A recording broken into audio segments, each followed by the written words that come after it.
Hi, boys and girls. Welcome back. It's kind of a chilly day today. It's really a perfect day for curling up on the couch and finding a book and reading. So I hope you get an opportunity to do that sometime today. I'm going to be reading one of my favorite books again, Charlie and the Chocolate Factory. We're really getting near the end of the story. In fact, there's only one child left, and that child happens to be Charlie. So we're going to read and find out what happens next now that all of the other children have left the factory, or they have gone someplace within the factory. Okay, so here we go. This chapter is chapter 28, and it is called Only Charlie Left. "Which room shall it be next?" said Mr. Wonka as he turned away and darted into the elevator. "Come on, hurry up, we must get going. And how many children are there left now?" Little Charlie looked at Grandpa Joe, and Grandpa Joe looked back at little Charlie.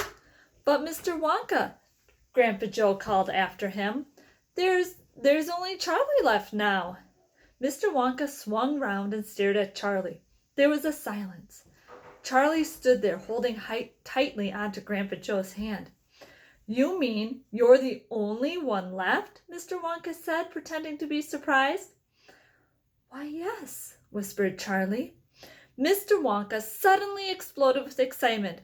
"But my dear boy," he cried out, "that means you've won!" He rushed out of the elevator and started shaking Charlie's hand so furiously that it nearly came off. "Oh, I do congratulate you," he cried. "I really do. I'm absolutely delighted. It couldn't be better. How wonderful this is. I had a hunch, right from the beginning, that it was going to be you. Well done, Charlie. Well done. This is terrific. Now the fun is really going to start, but we mustn't dilly, we mustn't dally. There's even less time to lose now than there was before. We have an enormous number of things to do before the day is out. Just think of the arrangements that have to be made and the people we have to fetch. But lucky for us, we have the great glass elevator to speed things up. Jump in, my dear Charlie, jump in. You too, Grandpa Joe, sir. No, after you. That's the way. Now then, this time I shall choose the button we are going to press." Mr. Wonka's bright twinkling blue eyes rested for a moment on Charlie's face. Something crazy is going to happen now, Charlie thought, but he wasn't frightened. He wasn't even nervous. He was just terrifically excited, and so was Grandpa Joe. The old man's face was shining with excitement as he watched every move that Mr. Wonka made. Mr. Wonka was reaching for a button high up on the glass ceiling of the elevator. Charlie and Grandpa Joe both craned their necks to read what it said in the label, on the little label beside the button. It said, "Up and Out." "Up and out," thought Charlie. "What sort of room is that?" Mr. Wonka pressed the button. The glass doors closed. "Hold on," cried Mr. Wonka. Then wham! The elevator shot straight up like a rocket. "Yippee!" shouted Grandpa Joe. Charlie was clinging to Grandpa Joe's legs, and Mr. Wonka was holding onto the strap of the ceiling, and they went up, up, up, straight up this time. No twistings, no turnings, and Charlie could hear the whistling of the air outside the elevator went faster and faster. "Yippee!" shouted Grandpa Joe again. "Yippee! Here we go!" "Faster!" cried Mr. Wonka, banging the wall of the elevator with his hand. "Faster, faster! If we don't go any faster than this, we shall never get through." "Through what?" shouted Grandpa Joe.